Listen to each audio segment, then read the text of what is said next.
गणेश चतुर्थी के इस पावन अवसर पर गणेश जी की पसंदीदा भोग यानी कि मोदक का बनाना तो बनता ही है।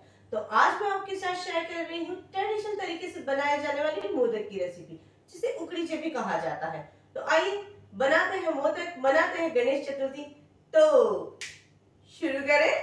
मोदक बनाने के लिए सबसे पहले हम मोदक के अंदर भरी जाने वाली स्टफिंग तैयार कर लेंगे। तो यहाँ पर मैंने 1 चम्मच जितना घी ले लिया है, उसी के साथ 1 चम्मच जितने खसखस के दाने, उन्हें हल्का हल्का सा घी के अंदर सौते कर लिया। साथ ही में 1 बड़े चम्मच जितने काजू और आधा कप जितना घिसा हुआ नारियल ले लिया था। इसको भी मैं हल्का हल्का सा इसी तरह से रोस्ट कर लेती हूँ। तो रोस्ट करने पर ही इसका हल्का सा कलर भी चेंज हो गया है। उसी के साथ मैंने डाल दिया था थोड़ा सा जायफल का पाउडर और थोड़ा सा इलायची पाउडर। मीठे के अंदर जायफल और इलायची का मिक्सचर किया जाए ना, तो वो चीज़ और भी ज़्यादा टेस्टी लगती है। साथ ही में मैंने 1/4 कप जितना गुड़ ले लिया था। गुड़ को मैंने हल्का हल्का सा टुकड़ों में कट कर लिया था और उसे इसी तरह से पैन के अंदर हल्का हल्का सा सेक लिया। तो लीजिए, स्टफिंग तो हमारी रेडी हो गई। आइए जल्दी से मोदक के लिए डो तैयार कर लेते हैं। तो डो तैयार करने के लिए मैंने यहाँ पर 1 कप जितना चावल का आटा ले लिया था, उसी के साथ आधा कप जितना पानी ले लिया था और 1 चम्मच जितना घी डाल दिया था। पानी को एक बार उबाली आ जाने देते हैं और साथ में मैंने हल्का सा नमक भी डाल दिया था। चुटकी भर अगर नमक डाल दिया जाए ना, तो बैलेंस हो जाता है। तो यहाँ पर पानी में उबाल आ गया था, उसी टाइम पर मैंने हल्का हल्का सा करके आटा डाल दिया था। आटा डाल के उसे कॉन्स्टेंट मिक्स करते रहना है। और हाँ, पानी जो मैंने लिया था ना, वो करीब 3/4 कप जितना था। तो पहले मैंने हाफ कप यूज किया था, उसके बाद 1/4 कप और ऐड कर दिया था। उसी के साथ एक बार मैंने गैस को टर्न ऑफ कर दिया है और इसी तरह से इसे 5 से 7 मिनट के लिए स्टीम में हम पक जाने देंगे।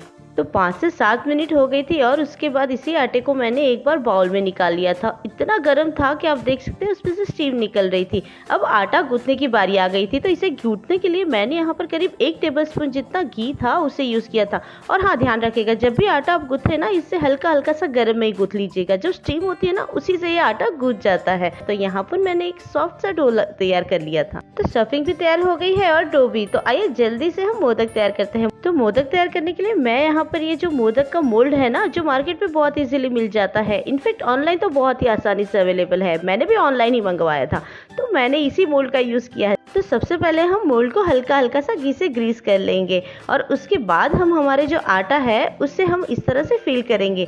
ये देख लीजिए कितना आसान है, बस इसे इस तरह से फिल करना है और बीच में हमारी जो फिलिंग है, जो हमारी स्टफिंग है, वो भरने के लिए हमें थोड़ा सा छेद बना लेना है।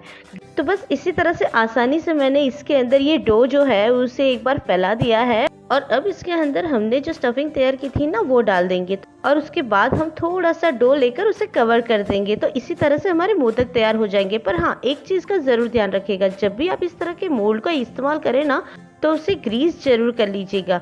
उसमें होता क्या है कि जो ये चावल का आटा होता है ना, वो हल्का हल्का सा चिपचिपा सा होता है। तो जब भी हम इस तरह से हमारे मोल्ड को ओपन करते हैं, तो चावल का आटा है वो चिपक जाता है और अल्टीमेटली मोदक जो है वो टूट जाता है, पूरा बाहर नहीं निकलता है। तो इसी वजह से इसे ग्रीस करना बहुत ही ज़्यादा ज़रूरी है। तो यहाँ पर हमारा मोदक जो है वो बनकर तैयार हो गया है। देखने में बहुत ही सुंदर लग रहा था, पर अभी ये आधा ही बना है, कच्चा है ये, इसे अभी स्टीम करना बाकी है। तो आइए बाकी और भी सारे मोदक तैयार कर लेते हैं। इससे शेप बहुत ही अच्छा आया है।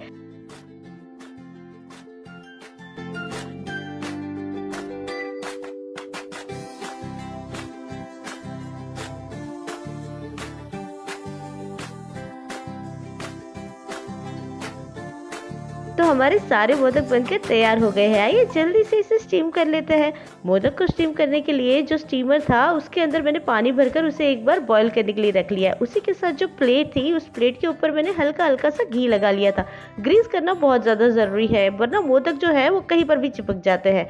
तो यहाँ पर मैंने सारे मोदक को प्लेट के अंदर रख लिया था और उसके बाद रख दिया उसे स्टीमर के अंदर। अब करीब 5 से 7 मिनट के लिए इसे स्टीम हो जाने देते हैं। तो 5-7 मिनट के बाद हमारे मोदक बनकर तैयार हो गए हैं। आइए जल्दी से उसे सर्व कर लेते हैं। तो मैंने यहाँ पर एक प्लेट भी रख दी थी, क्योंकि इसके बाद तो सीधा मुझे गणेश जी को भोग ही लगाना था। लास्ट में मोदक को मैंने थोड़ा सा गार्निश भी कर दिया था, केसर, पिस्ता और साथ में गुलाब की पंखड़ी से। तो बनाइए मोदक और मनाइए Ganesh Chaturthi. Please like, share and subscribe my channel.